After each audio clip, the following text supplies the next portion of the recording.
اعوذ باللہ من الشیطان الرجیم بسم اللہ الرحمن الرحیم۔ سب ویڈیو دیکھنے اور سننے والوں کو السلام علیکم۔ ہمارے چینل کے پیارے ویورز، آج ہم تلاوت کریں گے سورہ رات کی آیت نمبر 36 اور 37، یعنی کہ آیت نمبر 36 اینڈ 37 انشاءاللہ تلاوت کریں گے ترجمہ کے ساتھ اور تفسیر کے ساتھ۔ تو چلیں شروع کرتے ہیں، لیکن شروع کرنے سے پہلے چینل کو سبسکرائب کریں، بیل نوٹیفیکیشن کو آن کریں تاکہ اگلی ویڈیو آپ کو آسانی سے ملتی رہے، اور ہو سکے تو شیئر بھی کریں۔ جتنا زیادہ شیئر کریں گے اتنا زیادہ ثواب آپ کو بھی ملے گا اور مجھے بھی۔ تو چلیں اب شروع کرتے ہیں آج کا سبق۔ اعوذ باللہ من الشیطان الرجیم بسم اللہ الرحمن الرحیم۔ والذین، اور جو، وا کے میننگ اور، الذین وہ جو، یا جو لوگ بھی ہم کہہ سکتے ہیں، جو آتیناہم الکتاب دی ہے ہم نے ان کو کتاب۔ آتے کے میننگ دی، نا کے میننگ ہم، ہم کے میننگ ان کو، کتابہ کی میننگ کتاب۔ والذین آتیناہم الکتاب، وہ جس کو، ادھر جو کی میننگ جس کو بھی ہم کہہ سکتے ہیں یا جن لوگوں کو دی ہے ہم نے کتاب، یفرحون بما انزل الیک، خوش ہوتے ہیں، یفرحون وہ خوش ہوتے ہیں، بما ساتھ جو، بما انزل ساتھ جو نازل ہوا، الیک طرف تیرے، یعنی جو تیری طرف نازل ہوا ہے یعنی یہ قرآن، تو اس سے خوش ہوتے ہیں جن کو ہم نے کتاب دی ہے۔ تفسیر میں پڑھیں گے پھر زیادہ سمجھ آئے گی انشاءاللہ۔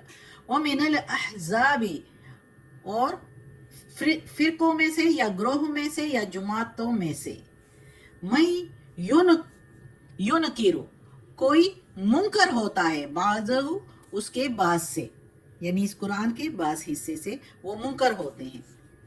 تفسیر میں پتہ انشاءاللہ مزید بتاؤں گی، تفصیل سے پھر پتہ چلے گا۔ قل، کہہ دو میرے پیارے نبی۔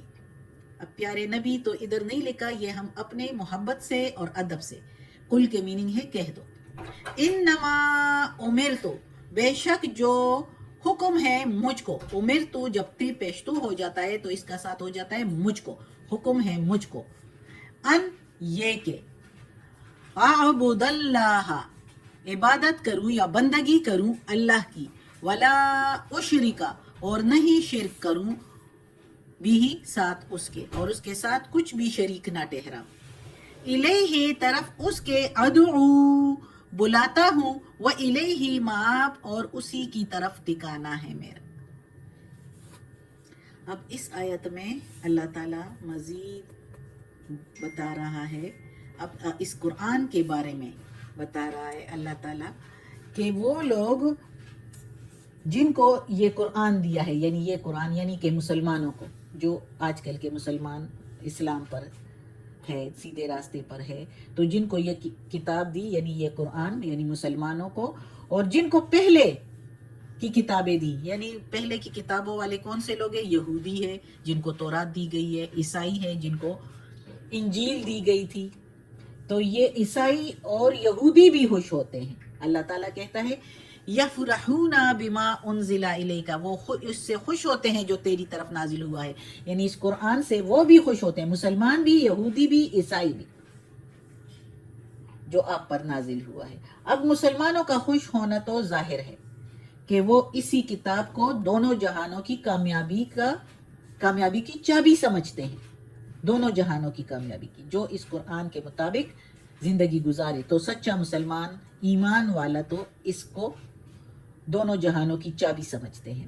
باقی رہ گئے یہودی اور عیسائی، تو یہودی اور عیسائیوں میں جو لوگ اہل ایمان اور انصاف والے اور حق پرست تھے، تو ان کے لیے بھی ایک طرح سے یہ خوشی کا موقع تھا۔ جب محمد صلی اللہ علیہ وسلم پر قرآن نازل ہو رہا تھا تو ان کے لیے خوشی کا موقع تھا، کیونکہ وہ دیکھتے تھے کہ قرآن کریم کی کیسی فرخ دلی سے ان کی اصل کتابوں کی تصدیق کرتی ہے قرآن کریم، اور ان کے انبیاء کی بھی تعریف کرتی ہیں اور تعظیم بھی، بلکہ ان کے سچے جو علم والے اور درویش تھے تو ان کی بھی تعریف پیش کرتا ہے یہ قرآن بہت جگہوں میں۔ سورہ یاسین میں ہم نے پڑھا ہے نا، اور بھی بہت جگہوں پر آگے بھی ہم پڑھیں گے تو ان کے یعنی بنی اسرائیل ہی میں سے کافی ان کے علماء اور درویشوں کی بھی تعریف کرتا ہے یہ قرآن کہ کیسے وہ اللہ کے سیدھے راستے پر قائم تھے.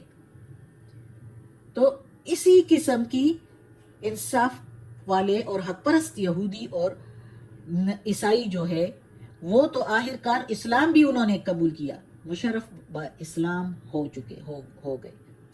لیکن اللہ تعالیٰ کہتا ہے کہ ان میں سے کچھ گروہ ایسے بھی ہیں کہ وہ منکر ہوتے ہیں اس قرآن کے کچھ حصے سے. یعنی کہ یہودی اور عیسائیوں میں اور عرب کے کچھ جاہلوں میں وہ جماعتیں بھی ہیں جو قرآن سے اس لیے ناخوش ہیں کہ انہیں اس کے بعض چیزوں سے انکار ہے، بعض حصے میں اور یہ وہی چیزیں ہیں جن میں انہوں نے تبدیلیاں کی اپنی کتابوں میں.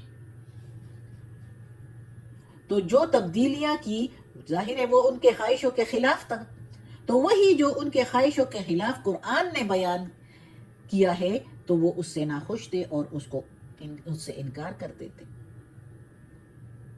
تو اللہ تعالیٰ نے کہا کہ اے میرے پیارے نبی تم ان سے کہہ دو کہ تم چاہے خوش ہو اس سے یا ناخوش ہو، میں تو اسی اللہ وحدہ لا شریک لہ کی بندگی کروں گا اور کرتا ہوں، جس کو سب نبیوں نے اتفاق سے مانا تھا اور مانتے چلے آئے ہیں. اسی کے احکامات اور اسی کے مرضی کی طرف میں ساری دنیا کو بلاؤں گا، دعوت دوں گا اور دعوت دیتا ہوں، اور خوب جانتا ہوں کہ میرا انجام اسی کے ہاتھوں میں ہے اور اسی کی طرف رجوع کرتا ہوں، وہاں میرا ٹھکانہ ہے اور وہی مجھ کو آخرکار غالب بھی کرے گا اور مدد بھی کرے گا اور مخالفین کو مغلوب کرے گا اور شکست دے گا اور رسوا کرے گا. تو لہٰذا کسی کے خلاف اور انکار کی مجھے کوئی بھی پرواہ نہیں، کیونکہ میرا ٹھکانہ میرے رب کے پاس ہے. تو یہ اللہ تعالیٰ نے بیان فرما دیا محمد صلی اللہ علیہ وآلہ وسلم کو کہ ان سے ایسے کہہ دو. اگلی آیت بھی تقریباً ایسی ہی ہے تو پڑھتے ہیں. وَكَذَلِكَ اور اسی طرح أَنزَلْنَاهُ نازل کیا ہم نے اس کو حکماً عربیاً، ان کے احکامات عربی زبان میں، اس کلام کے احکامات جو ہیں وہ عربی زبان میں. وَلَئِنِ اتَّبَعْتَ أَهْوَاءَهُمْ اور اگر تم اتباع کرو خواہشوں کے ان کی، بعد اس کے ما جاءک کہ جو آیا تیرے پاس، من العلم علم میں سے، ما لکا نہیں ہے تیرے لیے، من اللہ اللہ سے، من ولی ولا واق نہیں ہے تیرے لیے اللہ سے کوئی دوست بچانے والا، نہیں ہے کوئی دوست بچانے والا. یعنی پھر تمہارے لیے اللہ سے کوئی حمایتی، یعنی کوئی حمایتی بھی نہیں ہے اور کوئی بچانے والا بھی نہیں ہے. ولی دوست یا حمایتی، اور ولا واق اور نہیں کوئی بچانے والا. تو اب اس آیت میں اللہ تعالیٰ کہتا ہے کہ جس طرح پہلی کی کتابیں، دوسری کتابیں جیسے کہ زبور، تورات، انجیل نازل ہوئی، اتاری گئی، اس وقت یہ قرآن اتارا جو عظیم الشان احکامات پر مشتمل ہے اور حق اور باطل کا آخری فیصلہ کرنے والا ہے. پھر جس طرح ہر پیغمبر پر اسی کی زبان میں کتاب دی گئی، جو اس کی قومی زبان تھی یا علاقائی زبان تھی، تو اسی طرح محمد صلی اللہ علیہ وآلہ وسلم کو عربی زبان میں کتاب دی گئی. اور بے شک یہ زبان بہت بلیغ اور نہایت واضح اور پرمغز اور پرشوکت ہونے کی وجہ سے جو ہے اس میں قرآن جو ہے نازل فرمایا اللہ تعالیٰ. تو کسی کے انکار اور ناخوشی کی ذرا بر بھی پرواہ نہ کرو، اللہ تعالیٰ کہتا ہے محمد صلی اللہ علیہ وآلہ وسلم سے فرما رہا ہے. لیکن ہمیں بھی مخاطب محمد صلی اللہ علیہ وآلہ وسلم ہے، لیکن سنایا ہمیں بھی جا رہا ہے. اللہ تعالیٰ نے جو علم عظیم کو دیا ہے محمد صلی اللہ علیہ وآلہ وسلم کو، تو اس کی پیروی کرتے رہو۔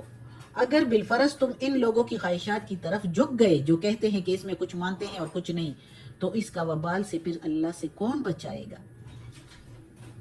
تو یہ خطاب اللہ تعالیٰ نے ہمارے لیے بھی ہے، جو ہمارے میں علماء ہیں، بڑے بڑے درویش ہیں، جو ہے وہ ان کو علم ہے اس کتاب کا، تو اللہ تعالیٰ بتا رہا ہے کہ اگر حضور صلی اللہ علیہ وسلم مخاطب ہے تو آپ کو سامنے رکھ کر دوسروں سب کو بتانا مقصد ہے کہ ان کے لیے، یعنی جو اسلام کے خلاف ہے، ان کی پرواہ کے بغیر اللہ کے احکامات دوسروں تک پہنچاؤ۔ اگر اس میں کوئی غلطی کی تو اللہ سے بچانے والا پھر کوئی حمایتی اور کوئی نہیں ہے۔ صدق اللہ العظیم۔ آج کا سبق ختم ہوتا ہے۔ اللہ ہمیں توفیق دے کہ اللہ ہمیں توفیق دے کہ ہم اللہ کے احکامات کے مطابق زندگی گزاریں اور کسی کی خواہشوں کے مطابق برائی کی طرف مائل نہ ہوں۔ ہم اللہ اس راستے پر چلائیں جو اللہ کو پسند ہے، اور اللہ کے احکامات جو ہمیں پتہ ہے تو اس کے مطابق ہم دوسروں کو بھی بتائیں، جس طرح اللہ نے ادھر بتایا ہوا ہے۔ یہ ہر اس بندے کا فرض ہے کہ جو معلوم ہو قرآن کے مطابق، حدیث کے مطابق، تو اس کو دوسروں کو بتائے، دوسروں کو منع کرے۔ اگر نہیں منع کرے گا، نہیں بتائے گا، تو وہ والا قصہ ہو جائے گا جس طرح اصحاب سبت والوں میں، جیسے کہ یہودی وہ جو بندر بن گئے تھے، جو مچھلیوں کو پکڑتے تھے، اور جس نے منع نہیں کیا تو ان کو بھی ساتھ، حالانکہ انہوں نے وہ کام نہیں کیا تھا لیکن انہوں نے منع تو نہیں کیا تھا نا، تو ان کو بھی بندر بنا دیا۔ جنہوں نے منع کیا تھا ان کو اللہ نے بچا لیا۔ تو اس طرح ہمارا فرض بنتا ہے کہ ہم کسی کی خوشی، کسی کی خواہش کے مطابق انہی کی برائی میں شامل نہ ہوں۔ ان کو یہ نہ کہیں کہ اچھا کریں، جو برا کر رہے ہیں ان کو برا کرنے پر منع کریں، اور اگر منع نہیں کر سکتے تو کم از کم اس کو برا سمجھے کہ یہ اچھا نہیں ہے، ورنہ تو اللہ سے بچانے والا کوئی نہیں، نہ کوئی حمایتی ہوگا اور نہ کوئی بچانے والا ہوگا۔ اللہ ہمیں توفیق دے کہ اس قرآن مجید کے مطابق زندگی گزارے اور اس پر عمل کرے اور اس کو پورا بھی کرے ترجمے کے ساتھ۔ آمین۔ یا اللہ، یا پروردگار، یا رب العالمین، یا مالک یوم الدین، یا اللہ کل شیء قدیر۔ یا اللہ، یہ تیرے کلام قرآن مجید کی تلاوت کی ہے ترجمہ اور تفسیر کے ساتھ، اس میں کوئی غلطی ہوئی ہو تو معاف کر دے، نظیر زبر پیش میں، تلفظ میں، یا اللہ تو معاف کرنے والا مہربان ہے۔ یا اللہ، ہمیں عافیت والے معاملات دے، اور ہماری بیماریاں، تکالیف، پریشانیاں، برائیاں، کمزوریاں ہم سے دور کر دے، اور ہمیں اپنے نیک اور صالح لوگوں میں شامل کر دے۔ آمین۔